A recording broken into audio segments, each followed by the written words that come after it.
namastê a todos que estão agora em contato aqui conosco, assistindo mais uma vez esse programa que aponta na direção da iluminação. E hoje é um grande prazer aqui para mim receber uma convidada, uma ilustre convidada, uma monja. Eu acho que essa palavra, não só acho como sinto, como sei, que essa palavra monja representa uma dedicação, uma entrega, uma coisa muito bonita, a escolha de um caminho, um dharma de paz. E eu tenho aqui hoje a monja Ishin, que vai estar apontando em todas essas direções: paz, iluminação, meditação, a ideia do budismo, o caminho de Buda, ou por que não dizer, os caminhos de Buda, as 4 nobres verdades. Então é um momento muito legal para quem já conhece de budismo, adentrar hoje no budismo Zen, que na minha visão é o ápice do budismo, o budismo que vai direto no ponto, o ponto de quem você é. E para quem não conhece o budismo, quem sabe incorporar alguns valores tão lindos dessa religião, dessa filosofia tão sublime que nós temos aqui no planeta Terra, na sua vida. Então, monja Ishin, seja bem-vinda.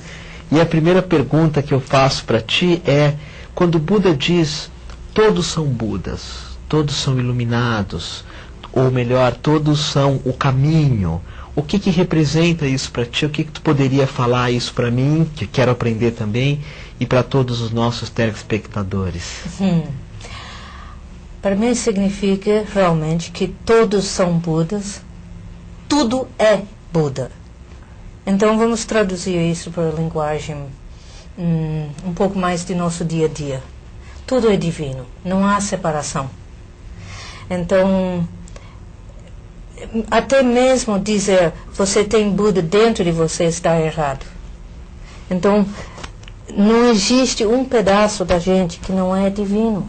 Só que na nossa consciência perdemos contato com isto.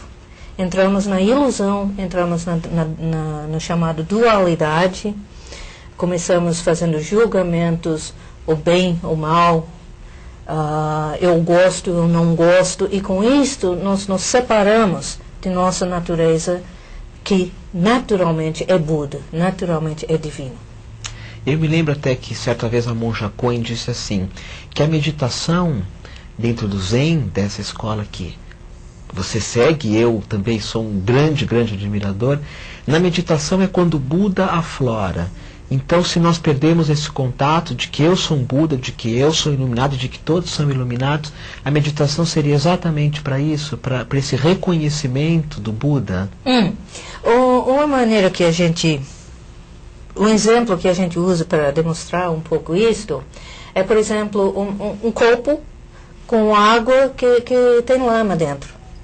Então, enquanto que estiver agitado, fica escuro, não se enxerga, não tem transparência. Mas na hora que você coloca esse copo, deixa ela sentado, descansando, essa água vai naturalmente clarear. Porque tudo que vem escurecendo essa água vai naturalmente descer, assentar. Então, quando a gente senta na meditação, fazendo uma meditação correta, que não é simplesmente sentar e viajar nos pensamentos e tudo mais, né?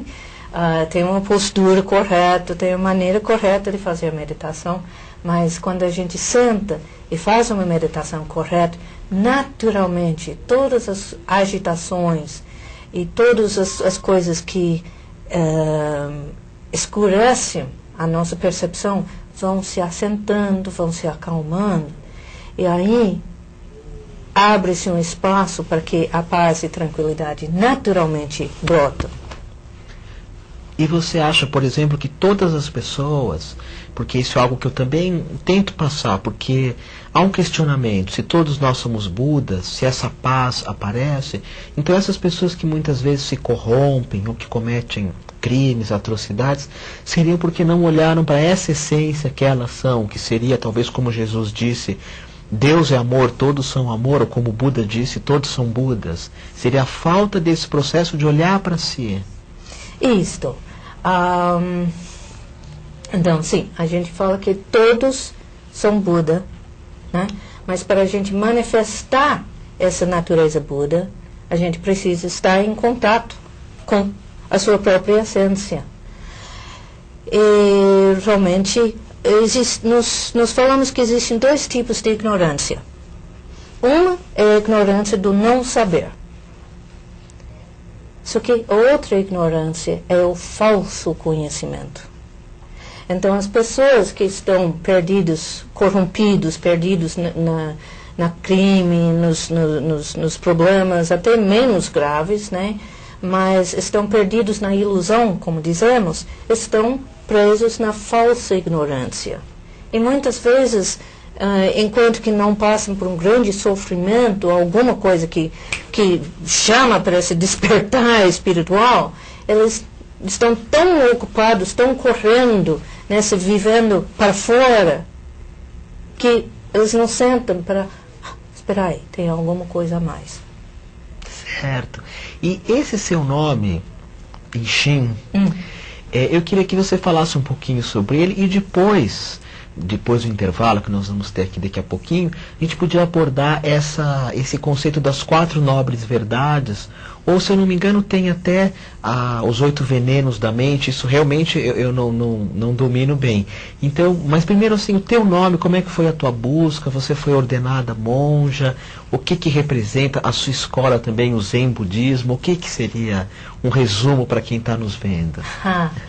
Bom, eu li, meu primeiro contato com o budismo foi um bom par de anos atrás. Eu li um livro falando sobre o budismo e achei maravilhoso. Eu achei, mas que conceitos lindos. Eu achei uma filosofia bastante coerente, bastante lógico.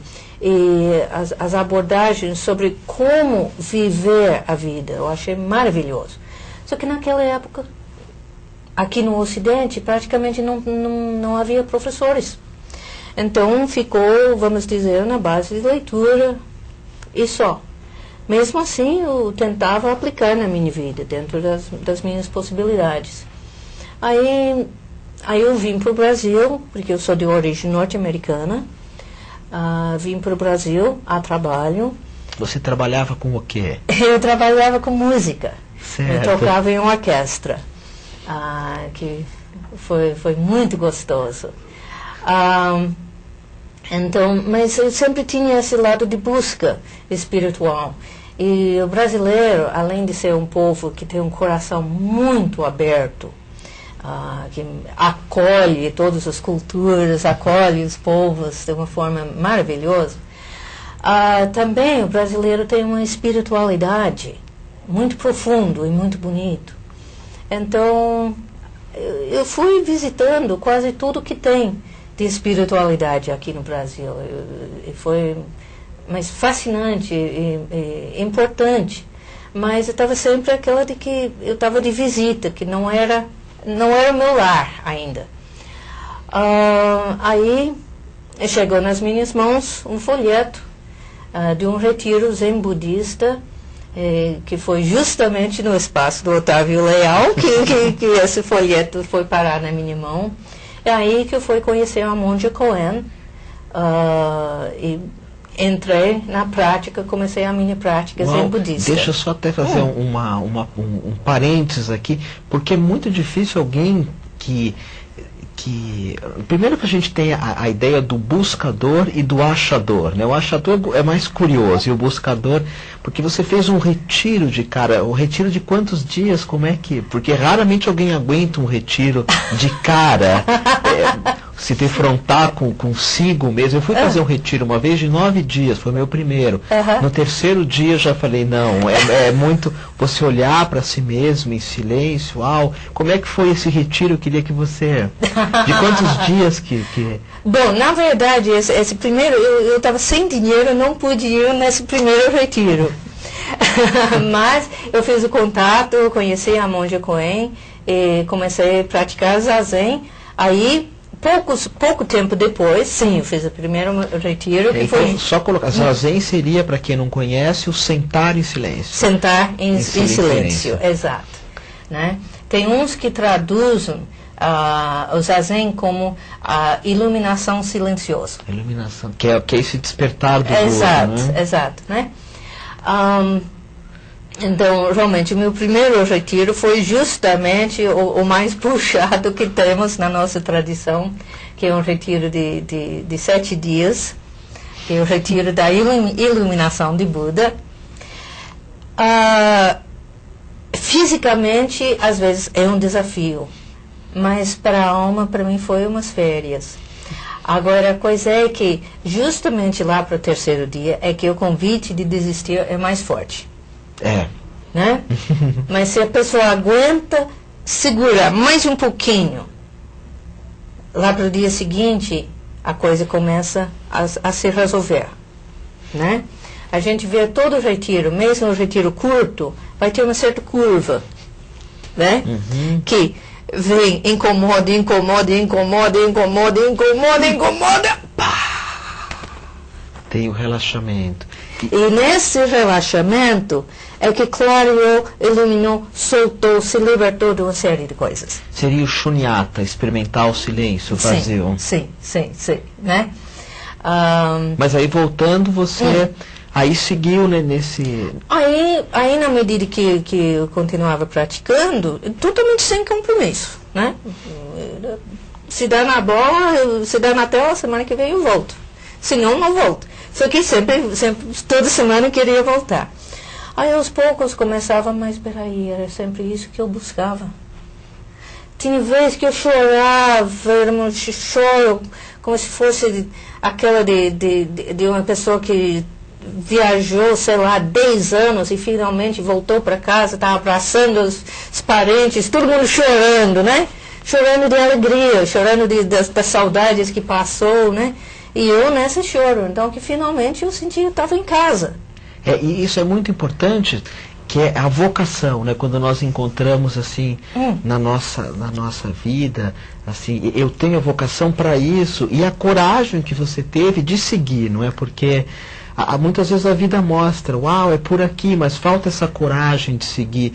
E até essa questão do retiro, para quem está agora nos vendo, parece muito simples, mas 7 dias em silêncio total, o corpo sentadinho, uma alimentação que não é uma alimentação assim voltada para o desejo, não tem chocolate, nem pizza, nem nada disso, uma coisa assim, isso realmente é muita coragem, e que bom poder, hoje a gente não se vê há tantos anos, estar conversando. Nós vamos só fazer agora uma paradinha, para as pessoas até poderem refletir nessas palavras lindas aqui, e daqui a pouquinho a gente volta, a gente continua aqui com a monja Ishin. Até já. Bom, vamos continuar então aqui nesse papo tridelicioso, como se diz lá no sul, e eu queria que você então retomasse o tema. Foi feito, você fez um retiro, que é algo que realmente se precisa de muita coragem, uma dedicação, coisa que as pessoas precisam aprender, se dedicar, fazer de coração, seguir a vocação. E aí como é que continuou a tua busca até receber essa ordenação, né, desse nome Ishin? Bom, então aí na medida que eu estava continuando a prática, que para mim não era nem uma questão de coragem ou não, porque era simplesmente era o próximo passo, que não tinha como voltar. A coisa estava tão bom, tão maravilhoso, não tem como voltar para a vida comum. Eu fui percebendo, mas peraí, era isso que eu sempre queria fazer. De poder trabalhar com a pessoa. Então, às vezes, que mesmo como musicista, sonhos, eu queria ser médico, eu queria ser psicólogo, eu queria trabalhar com a essência da pessoa de alguma forma ou outra. Aí, de repente, mas é isso que eu quero fazer. Eu sempre gostava de filosofar, né? Então, mas era isso que eu queria fazer. Então, conversei com a monja Cohen, né? Porque eu já não estava mais só com 20 aninhos, então, como é que fica?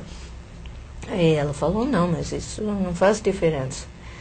Então, primeiro eu recebi o que é chamado os preceitos budistas. Essa aqui é a primeira fase, que você também fez, né? Então, nessa hora, quem dá o nome é justamente quem transmite os preceitos. E a monja Cohen me deu o nome Ishin, que é feito de 2 caracteres chineses. O primeiro caráter, sozinho, seria chamado Ichi, que significa um. E Shin, que significa coração-mente. Então, significa coração-mente, ou pode significar coração-mente unificado, né? Considerado um nome bastante forte. Então, eu me sinto muito honrado com esse tipo de nome, além de também uma certa responsabilidade. Né, de e aí tentar você corresponder. Foi se ordenar no Japão como... Não, aí eu recebi ordenação ainda aqui no Japão, aqui no Brasil, junto com a monja Cohen. Como monja. Isso, como monja. Essa ordenação ficou registrada no Japão. Ah, sim, mas isso... Aí depois eu fui para o Japão. Ah, certo. Fazer o treinamento de mosteiro. Fiquei 4 anos no mosteiro em Nagoya, Japão, né, em mosteiro feminino. Então, esse foi uma experiência realmente incrível. De um lado, dificílimo, porque tem todas as questões da língua, tem as questões da cultura, mas também uma experiência riquíssima, que eu não troco por nada desse mundo.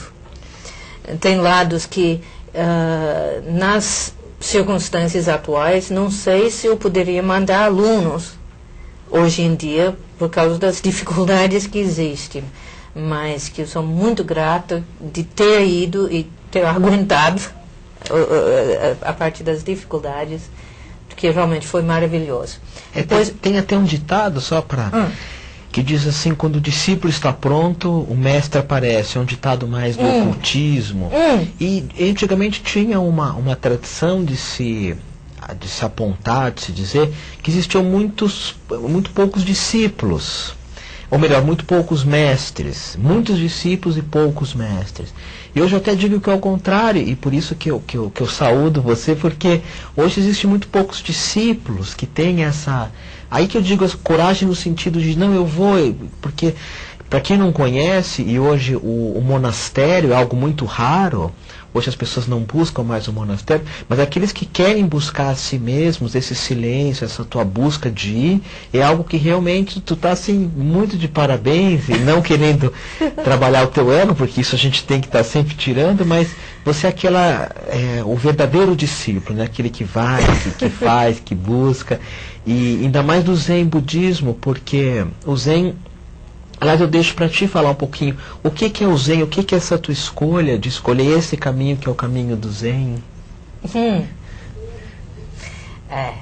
é o Zen?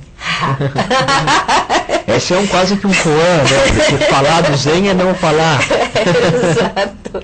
Tem até, acho que um iluminado que perguntaram o que é o Zen, ele falou isso. Não me recordo o nome. Exato. Tem hora vai falar que a árvore lá do jardim... Tudo é iluminação.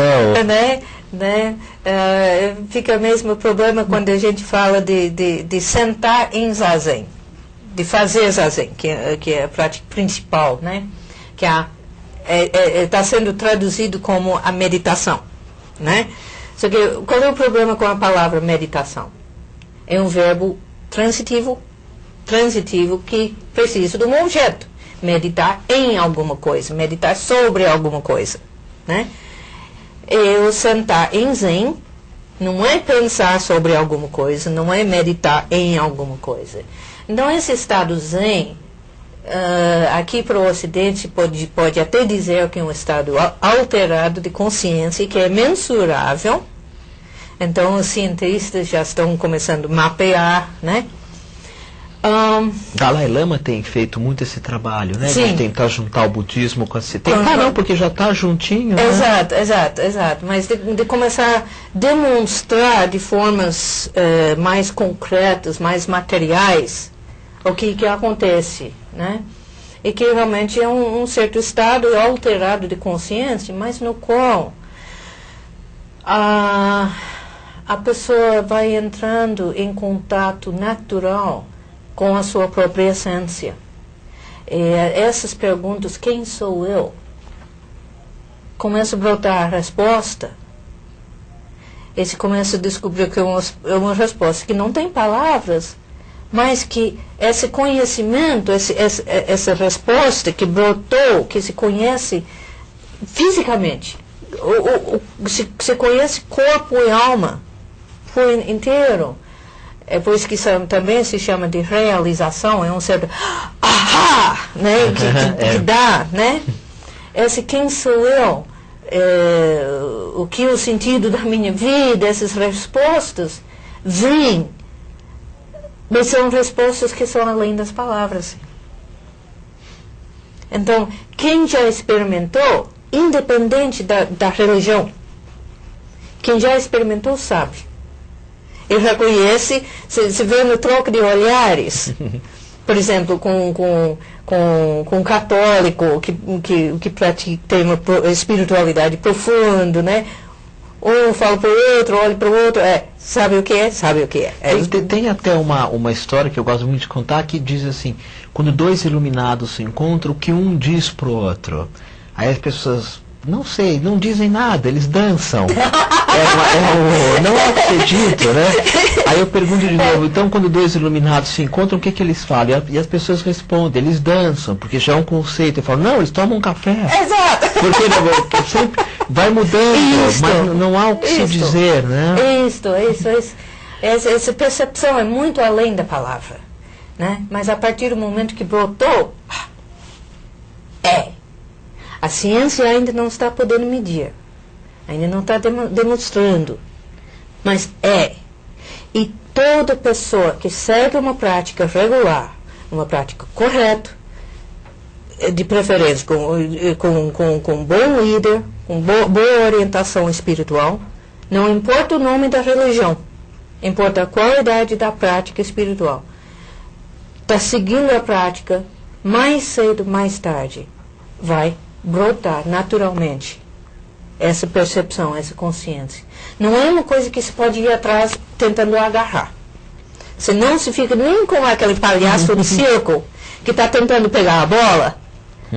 Isso aqui, o sapato dele é muito grande. E toda vez que ele vai chegando perto, quase pegando a bola, puf, vai. Então, quando a gente vai, eu quero me iluminar, não vai. Se colocar receptivo, aquietar-se internamente e estar receptivo, que naturalmente começa a brotar. Isso é muito interessante, algumas colocações que você fez, e uma delas é essa ideia de que é uma prática, porque aqui no Ocidente as pessoas confundem muito espiritualidade ou busca de si mesmo por ler algum livro. E ler, lógico, é importantíssimo, mas não é nos textos que vai se encontrar. E essa prática pode ser uma prática sufi, uma prática cristã. Eu gosto muito dos Padres do Deserto, gosto muito de Larupi, não é, que se não me engano, que escreve, enfim, sobre os Padres do Deserto, que no caso é uma meditação também. E a outra questão muito boa que você disse é a ideia de ter um orientador, que a gente até pode chamar de mestre, mas se a palavra mestre incomodar, tiremos ela. Eu falei até outro dia no programa de rádio que eu tenho aqui em São Paulo, na Rádio Mundial, que aqui se diz muito assim, não preciso de mestre, eu posso seguir sozinho. Mas uau, eu tive grandes mestres, e a Monja Coen, e eu hoje estou aprendendo contigo, e o próprio Rabino Sobel, que eu estudei uma época, que eu achava ele muito, essa autenticidade dele, outros professores de yoga que eu tive, o próprio Osho. É muito importante nas práticas meditativas que tu tenhas alguém que possa te orientar, que possa ser um espelho. E até puxando esse gancho, porque nosso tempo agora está findando, vocês, durante todo esse programa hoje, tiveram a oportunidade de ver aqui na tela o site da Monja, e lá tem várias atividades, né, meditações, palestras, retiros mais para frente, mas começa se sentando em meditação, se lendo passagens da vida de Buda. Então vocês podem entrar em contato nesse site que aparece da Monja, tem o meu também, se alguém por algum acaso se perder aí na internet, e é aqui em São Paulo, porque esse programa passa no Brasil inteiro. Mas também tem um site muito bacana, que é o Dharmanet, né? Para quem está fora de São Paulo, para quem está fora do Brasil, Dharmanet, Dharma é com h.org.com. Sabe que eu não me Eu lembro. também não lembro agora, mas enfim, Dharmanet. Alguma coisa, Vocês podem pesquisar pelo Google, que tem várias meditações, que tem textos, que tem passagens assim. E os endereços dos locais Dos de locais prática de no Brasil inteiro. que é importante não ficar só na leitura, enfim. Monja, muito obrigado pela tua presença, é um prazer. Nós vamos, inclusive, ter outros programas falando contigo. Agradeço de coração. Sim, eu que agradeço muito. Que os méritos de nossa prática se estendam a todos os seres e que possamos todos nos tornar o caminho iluminado.